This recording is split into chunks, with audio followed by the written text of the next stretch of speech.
Bonjour Betty, comment ça va? Ça va bien, merci. Est-ce que tu peux te présenter, s'il vous plaît? Alors, Betty Cohen, traductrice agréée, spécialisée dans le domaine de la finance et de l'économie. Et j'ai fait ça finalement toute ma carrière. J'ai commencé avec ma maîtrise, où c'est une maîtrise spécialisée dans le domaine économique et boursier. De cette maîtrise est sorti le lexique de co-occurrents Bourse et conjoncture économique qui a été publié et qui marche encore à mon grand étonnement, mais il marche. Donc voilà, et j'ai fait toute ma carrière donc, dans ce domaine-là. Les 15 dernières années de ma carrière, j'ai été donc associée responsable des services linguistiques d'un grand cabinet comptable. Et puis, j'ai pris une semi-retraite ça va faire 5 ans bientôt, ça passe vite. Et depuis, j'enseigne. Je suis chargée de cours à l'Université de Montréal essentiellement, mais aussi ailleurs. Et puis, j'enseigne aussi en formation continue à l'OTIAC. Et accessoirement, je suis présidente de l'OTIAC depuis 2 ans. Donc, ça m'occupe quand même pas mal. Donc, voilà en gros qui je suis en ce moment. Et ton domaine de prédilection, c'est Évidemment, la traduction économique et financière. de ça qu'on va parler aujourd'hui. Quels sont les principaux domaines en traduction financière? Alors, quand on dit traduction financière, c'est très vaste. Traduction financière, c'est tout ce qui est placement. Tout ce qu'on fait, c'est autour du placement, essentiellement. La comptabilité dans le domaine financier, c'est essentiellement le placement parce que l'auditeur comptable est celui qui vérifie les états financiers de l'entreprise qui est inscrite en bourse pour que l'investisseur ait confiance. Donc, c'est toute une boucle. Il y a plusieurs spécialisations dans la spécialisation. Il y a l'économique, pur et dur. Il y a les valeurs mobilières, côté boursier. Il y a les valeurs mobilières, côté réglementation, donc ça c'est plus juridique. Il y a les assurances, il y a la comptabilité. Et il y a évidemment, valeurs mobilières, on parle de placement. Donc on a déjà 5-6 sous-branches. Et on ne peut pas se dire spécialisé en financier, il faut vraiment dire dans quoi. Parce que c'est assez difficile de se spécialiser dans tout. Moi, j'ai eu la chance dans ma carrière de toucher à tout. Donc, je m'y connais un peu dans les 4-5 sous-branches.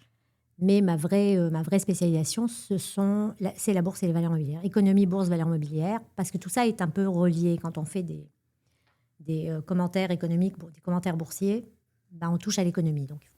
C'est quoi le type de document qu'on traduit? Donc, en gros, c'est ça. Qu'est-ce qu'on traduit comme texte? Selon, ça va dépendre. Moi, c'est surtout le commentaire boursier, ce qu'on voit, les analyses boursières qu'on voit dans les journaux ou que les courtiers en valeurs mobilières, que les fonds de placement ont publié régulièrement. Comptabilité, c'est l'état financier.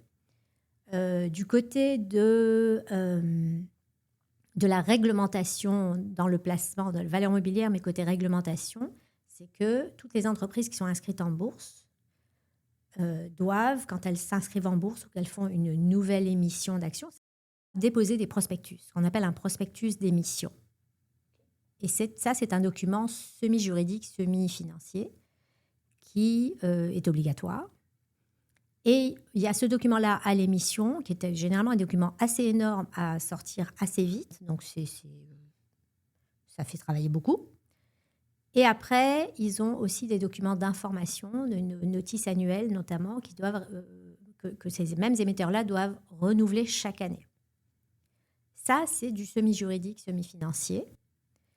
Après, dans les assurances, on fait plus de contrats, quoique le contrat, généralement, on en fait de moins en moins, parce qu'une fois que le contrat est fait, il se ressemble, et voilà. Mais on fait beaucoup plus de marketing, on fait beaucoup plus de information client, on fait des choses comme ça, ce qui ne veut pas dire qu'il ne faut pas s'y connaître, parce qu'il faut quand même qu'on sache de quoi on parle. Donc tout ça, et puis à côté de ça, il y a aussi les régimes de retraite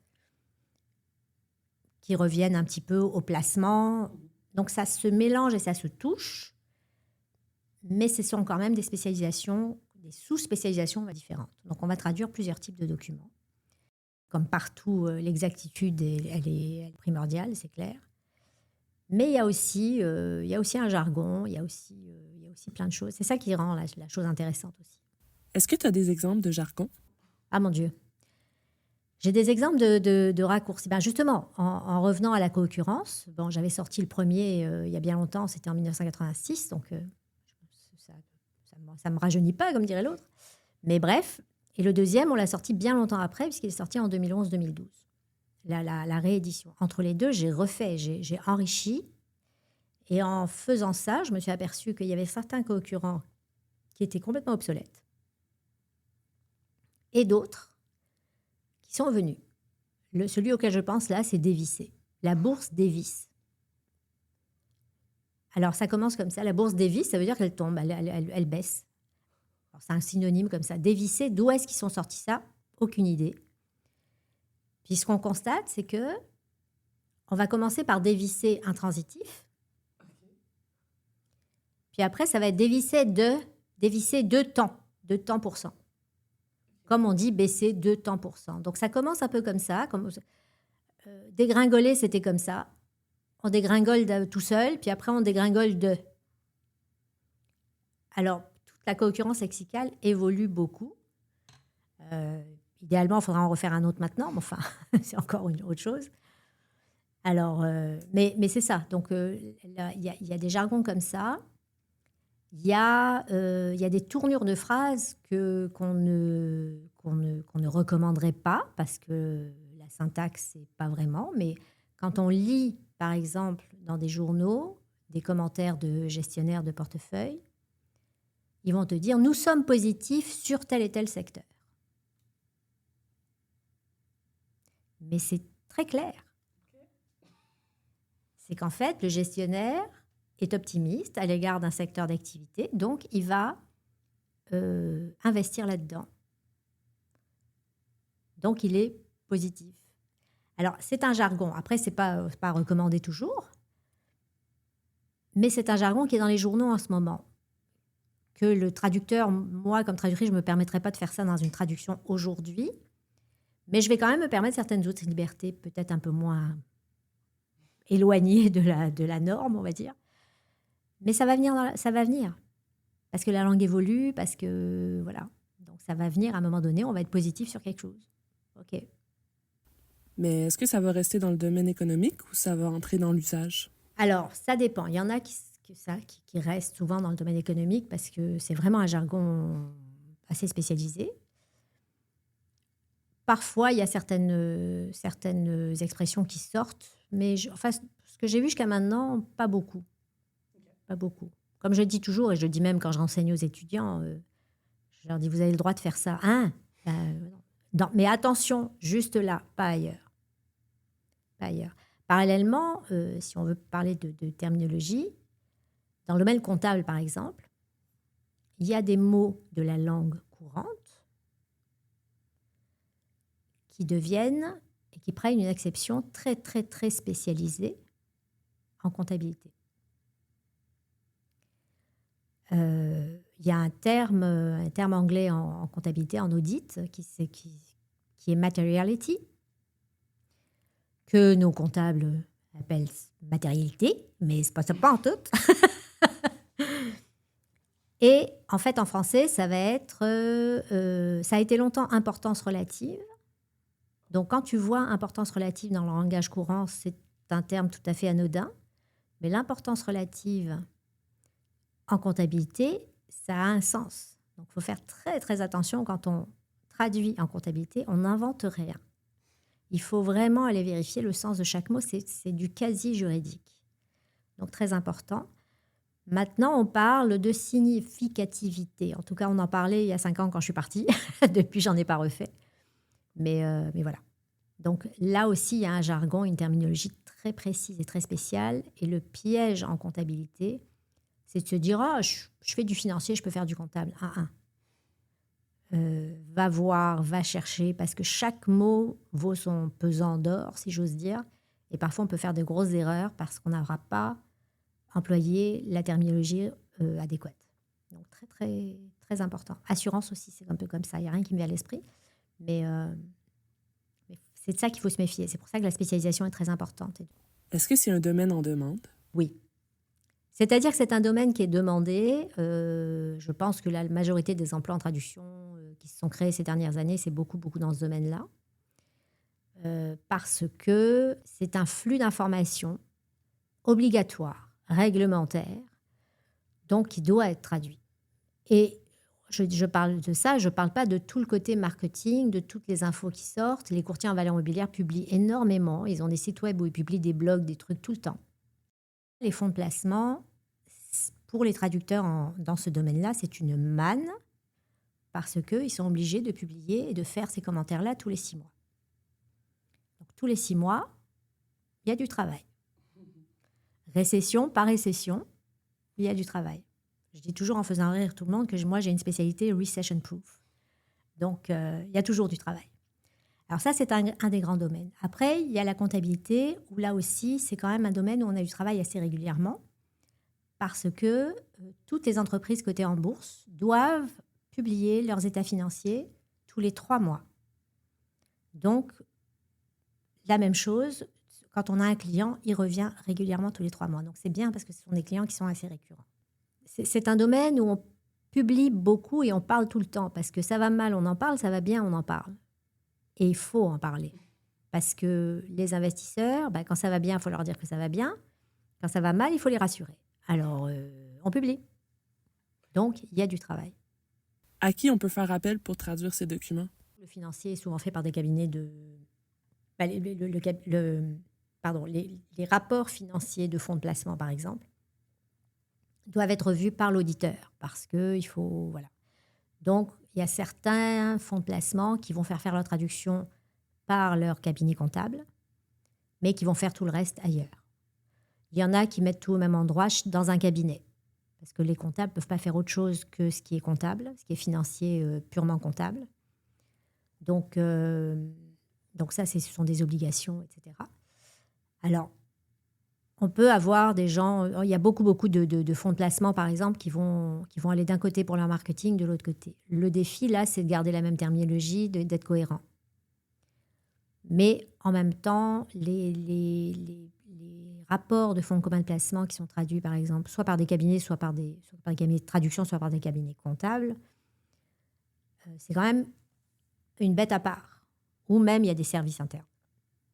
Les banques, en tout cas, il y a Banque TD, Banque Scotia, ont leur propre service de traduction qui fait tout le reste. Donc, voilà. C'est un peu, les cas de figure sont assez variés. Mais c'est sûr que pour un cabinet de traduction, avoir toute la masse, c'est intéressant. Là, il y a du travail tout le temps, c'est clair. C'est quoi le tarif au mot? Parce que c'est une spécialisation, donc ça doit prendre plus de temps. Ça prend plus de temps. Alors, le tarif au mot, ça dépend. Bon, les cabinets juridiques, les cabinets comptables, eux, facturent à l'heure de toute façon depuis très longtemps. Il y en a qui facturent au mot, mais en tout cas, là où j'étais, c'était pas le cas. Dans les cabinets de traduction, ça varie. J'ai vu du 40 cents du mot. Il y a quand même quelques années, donc je ne sais pas. Tout ce que je peux vous dire qui me concerne à moi, c'est que moi, déjà en 1986-7, je travaillais à 22 sous. Et après, j'ai travaillé à 25. Et après, j'ai travaillé à 28. Quand j'étais à mon compte, avant de rentrer dans le cabinet comptable. Donc, c'est quand même un domaine qui est recherché. Et généralement, on ne discute pas tellement les tarifs dans la mesure où le travail est bien fait, quoi. Un client satisfait, il ne va pas ailleurs. En général. De toute façon, dans la profession, il vaut mieux qu'on évolue vers un tarif horaire parce qu'aujourd'hui, c'est plus la même chose. On ne traduit pas à partir de rien. On utilise des outils, des machines, des mémoires, de la traduction automatique, etc. etc. Le métier n'est plus le même. Et l'effort qu'on y met est différent. Et on ne peut plus le quantifier comme ça. Déjà, depuis que je me connais en traduction, on a toujours voulu sortir du mot. Là, on a la possibilité de le faire parce que nos clients en savent plus sur ce qu'on fait. En fait, c'est un peu le paradoxe de l'IA. C'est qu'avant, on ne savait pas du tout comment un traducteur fonctionnait. Maintenant, tout le monde pense tout savoir. C'est un autre problème. Mais en revanche, le public, du coup, comprend qu'il vaut mieux avoir une tarification à l'heure. Après, il faut s'entendre sur un montant, il faut voir. Mais il faut absolument passer à la tarification à l'heure parce que les efforts, c'est vraiment du temps qu'on passe. C'est plus, on vend plus des patates là. Donc, c'est important ça qu'on évolue vers ça. Ça, c'est clair. Est-ce que c'est un domaine créatif? Bah, c'est un peu journalistique ce qu'on écrit. C'est un peu, surtout quand tu fais un commentaire boursier. Bon, par exemple, les commentaires boursiers, les analyses boursières, il en paraît une par jour dans les journaux. Bah, c'est un peu le même type de texte. Alors, pour traduire ça, c'est un peu journalistique. Donc, il faut quand même que tu aies du style. Et c'est un domaine aussi où, oui, il y a des mots, mais pas n'importe lesquels. Donc, il faut que tu comprennes déjà de quoi on parle. Donc, il faut quand même avoir une certaine connaissance du domaine, très important. Et deux, il faut connaître le jargon. Il faut savoir que c'est un domaine où on fait un peu de télescopage, on raccourcit les phrases, mais c'est permis. C'est le seul domaine où c'est permis, d'ailleurs, au niveau syntaxique, de faire quelques écarts. Mais tout ça parce que c'est un domaine où tout va vite. Les gens n'ont pas le temps de lire, donc il faut leur donner l'information très vite. Alors, il faut savoir écrire comme ça. Donc, ça donne quand même une certaine saveur à ce qu'on fait.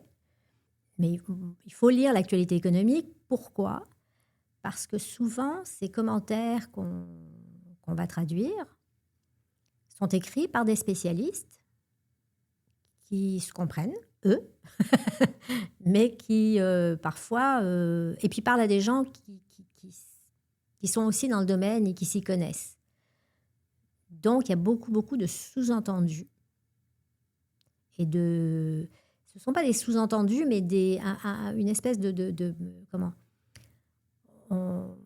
l'auteur suppose que le lecteur connaît la conjoncture économique générale. Donc, si le traducteur ne la connaît pas, il va me manquer des choses. Ou il va carrément sécher devant une phrase en disant « Qu'est-ce que c'est que ce truc ?» Ça arrive. Donc, il faut absolument avoir entendu parler de ça, avoir lu, quand je dis quand on fait tous les 6 mois ou tous les 3 mois, il faut quand même avoir lu l'actualité économique pendant les 3 mois précédents ou les 6 mois précédents pour savoir, mais c'est de ça qui parle en fait. À partir du moment, enfin moi j'ai la prétention de dire qu'à partir du moment où tu commences à traduire de l'actualité, il faut que tu sois dedans. Tu sais, quand tu traduis dans un domaine technique ou médical, il faut que tu sois dans l'actualité médicale, dans l'actualité technique, mais ta terminologie, elle va rester la même, à moins qu'il y ait un progrès médical ou technologique nouveau, auquel cas il y a une néologie, etc., etc. Donc chaque domaine a ses défis, si j'ose dire. Mais celui-là, c'est constant. Il faut vraiment que tu sois au fait de l'actualité. Donc j'entends déjà certains collègues qui vont me dire « Oui, mais tu es en médical, hein, si tu vas... » Oui, bien sûr. Bien sûr, il faut être au courant tout le temps. Mais là, c'est quotidien, quoi. Ça, je sais. L'actualité, c'est quotidien. Je veux dire, on s'est levé hier matin, il s'est encore passé quelque chose, et puis ce matin encore, et demain, il se passera autre chose. Donc, il faut vraiment le savoir, parce que tout ça a tout de suite, à partir du moment où on est dans le domaine boursier, tout ça a tout de suite une conséquence sur la bourse, donc sur les résultats du fonds de placement dont tu vas traduire le rapport dans 3 mois ou dans 2 mois. Voilà. Donc, voilà, il faut absolument être au courant. Est-ce que l'intelligence artificielle est beaucoup utilisée dans ce domaine-là? C'est possible de l'utiliser. Alors, ça dépend dans quoi. Dans les textes juridiques, elle peut être utilisée parce que ce sont des textes souvent qui sont répétitifs. Il n'y a pas tellement... Justement, il n'y a pas beaucoup de style parce qu'il y a une façon de dire les choses et puis c'est très, très important en juridique, ce qu'on dit, etc. Donc oui, l'intelligence artificielle. Et puis en plus, je m'interromps moi-même, mais quand on fait un prospectus, par exemple, ça peut être un 80, 100 pages, 150 pages qu'on te demande en une semaine. Là, l'intelligence artificielle, c'est bienvenu. Bienvenu, parce que ça te permet de le sortir. Donc, c'est pas toujours mauvais. En revanche, il faut effectivement relire. Il faut faire attention à ce qu'on fait à cause justement de cette responsabilité professionnelle dont on parle. Donc oui, en comptabilité, en juridique pur et dur, à partir du moment où on a des textes qui reviennent, etc., les mémoires, intelligence artificielle, etc., oui, ça peut aider. Traduction automatique surtout. Faut faire la différence parce que un chat GPT où tu mets un prompt et qui te sort un truc, il va te sortir une synthèse, ça n'a rien à voir avec ce que tu as écrit. Ça n'a rien à voir avec ton texte de départ. Si tu lui demandes de le faire phrase par phrase, il te sort du mot à mot pas très sympathique. tout cas d'après ce que j'ai vu. Alors, mais par contre, encore une fois, pour les textes juridiques, oui. Pour un commentaire économique et boursier, les résultats que je vois en ce moment, bof. Parce que ça reste de la... Jusqu'ici, ce que moi j'ai vu, c'est que... Et j'en ai vu quelques-uns. J'ai vu Claude, j'ai vu Dipel, j'ai vu... on va te donner une traduction qui suit pas plus... qui suit la syntaxe anglaise. En tout cas, en anglais-français, évidemment, je peux parler que de ça. Et là, tu lis la phrase en français, bon, elle a l'air OK, elle a l'air correcte. Là, tu la regardes, tu dis, attends, ça marche pas là. Parce qu'en suivant la syntaxe anglaise, parfois, elle va dire exactement le contraire de ce qu'elle veut dire, la phrase. Donc, faire très, très, très vigilant là-dessus. Est-ce qu'il t'arrive de corriger des chiffres quand tu relis un texte? Si c'est un texte dont je vais être responsable à la fin, parce qu'il y a ça aussi, c'est sûr que je vais relire tous les chiffres. Justement, en travaillant dans un cabinet comptable, on avait aussi des clients qui faisaient traduire ailleurs. Mais comme l'auditeur doit signer le rapport de l'auditeur dans les 2 langues, l'un des rôles d'un service linguistique ou service de traduction d'un cabinet comptable, c'est de relire la traduction faite ailleurs pour pouvoir dire à l'associé responsable, l'auditeur responsable, de dire tu peux y aller, tu peux signer, on a vérifié. Donc, une partie de notre travail était de faire ça. Et ça, c'est ce que moi, je le faisais souvent, moi. Parce qu'on avait bien de travail, donc ça arrivait sur mon bureau. Mais donc ça faisait partie de mes fonctions. Il m'est arrivé très souvent de déceler des erreurs de traduction, carrément. Et de devoir dire au client, non, retournez votre fournisseur, parce que ça ne colle pas, ça ne dit pas ce que ça doit dire. Donc, en dehors de l'erreur de chiffres, généralement, elle est attrapée à la relecture, etc. Mais j'avais vraiment des fois, parfois, je suis tombée sur des choses qui étaient complètement dénuées de sens. C'est vers non-sens carrément. Et je me rendais bien compte, justement, que le traducteur qui avait fait ça ne savait pas de quoi il parlait, qui ne comprenait pas et qui a traduit les mots. Ou qui a fait une recherche, qui s'est dit ça doit être ça, et qui a mis. Et qui a mis la traduction comme ça. Moi, je lis ça derrière, je ne comprends rien. Souvent, tout le temps, quand je révise, je lis d'abord le français, puisque évidemment, je travaille vers le français. Quand je ne comprends pas le français, c'est que soit qu'il est mal écrit, soit que carrément soit qu'il y a carrément une erreur. Et là, je suis tombée parfois sur des perles assez faramineuses, merci. J'ai parfois récupéré des clients comme ça, en leur disant « vous êtes mal servis ». Bon, c'est la vie, c'est la concurrence, c'est comme ça que ça marche. Mais oui. Et surtout que c'est moi qui devais donner le tampon approuvé, donc il était hors de question que je laisse passer des choses comme ça, parce que si le client a un problème avec après, c'est pas sur son traducteur qui va tomber, c'est sur moi, parce que j'ai été la dernière personne à le voir. Donc, important. Et Antidote, il peut pas détecter ce genre d'erreur-là? Non, il peut pas le savoir.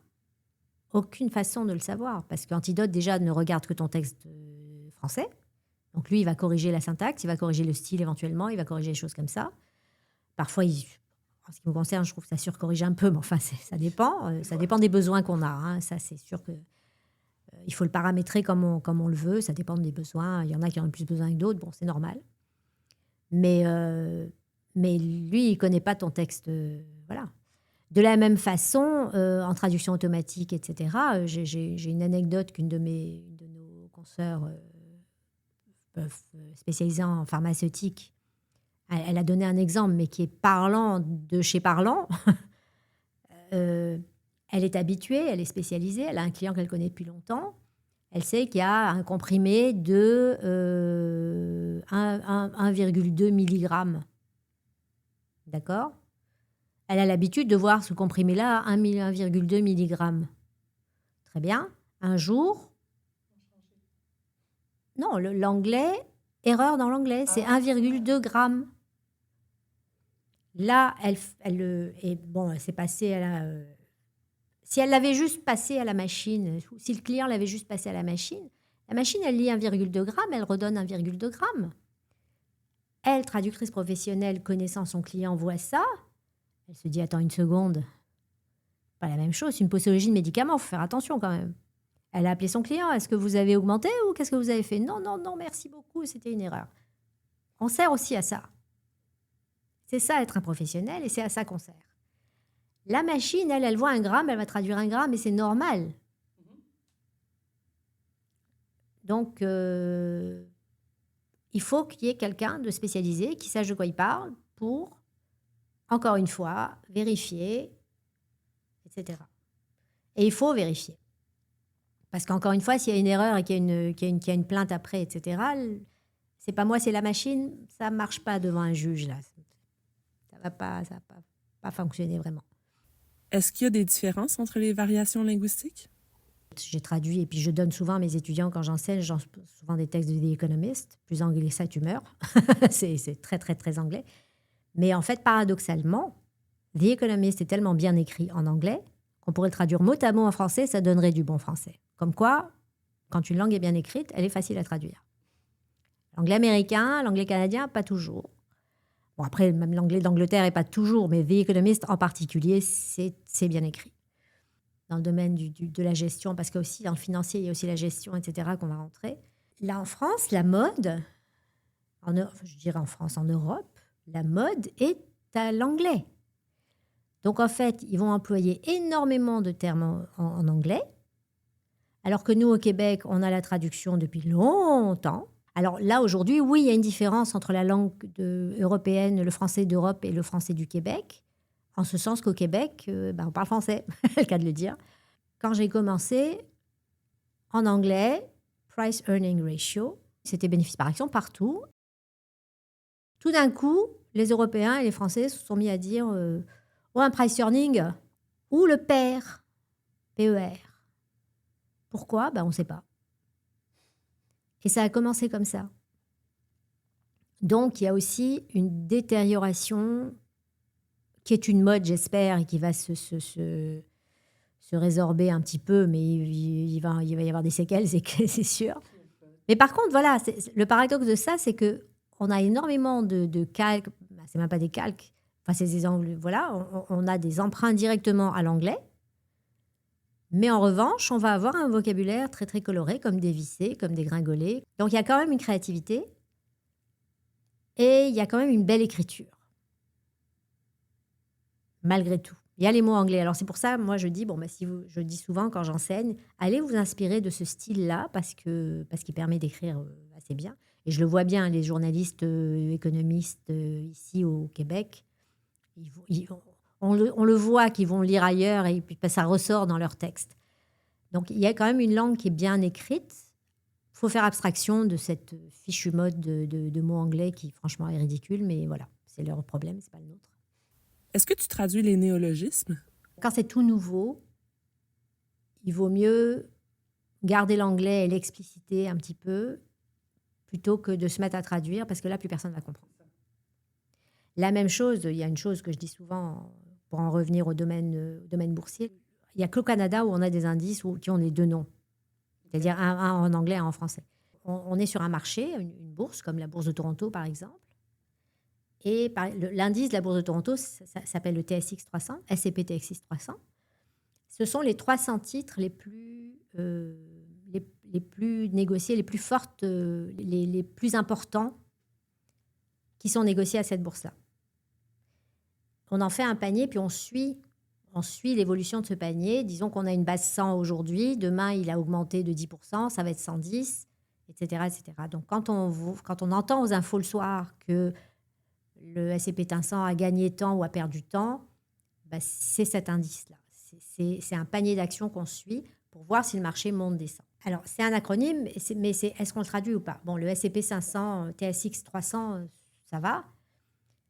Mais le S&P 500 aux États-Unis est assez connu pour qu'on dise l'indice S&P 500. Mais il y a des indices tellement compliqués. Et il y a des traducteurs qui les traduisent. Moi, ma position là-dedans, c'est de dire non. Parce que ta traduction à toi, ça ne va pas être la même que la mienne ou que celle du troisième. Donc, ton lecteur, là, francophone, il ne sait pas de quoi tu parles. Donc, il vaut mieux laisser le nom de l'indice en anglais. Là, ce n'est plus un acronyme, c'est un nom d'indice. Mais parfois, ça peut être des acronymes aussi. Donc, il vaut mieux faire attention à ça. Alors, il y en a qu'on traduit, c'est un peu comme les universités. Les universités tellement connues dans le monde qu'on en traduit le nom. Il y en a d'autres, non. Donc, c'est un petit peu la même chose. Mais il faut faire attention à ça. Est-ce qu'il y a des pièges? Les financiers de ce monde, pour aller chercher de l'argent et pour faire des montages financiers, ils ont beaucoup, beaucoup, beaucoup d'imagination. Donc, parfois, on va se retrouver avec des nouveaux instruments financiers. Puis là, tu as ça. Parfois, c'est un acronyme. Parfois, ils ne te l'ont pas expliqué. Parfois, tu dis, qu'est-ce que c'est que cette histoire? Et puis là, il faut chercher.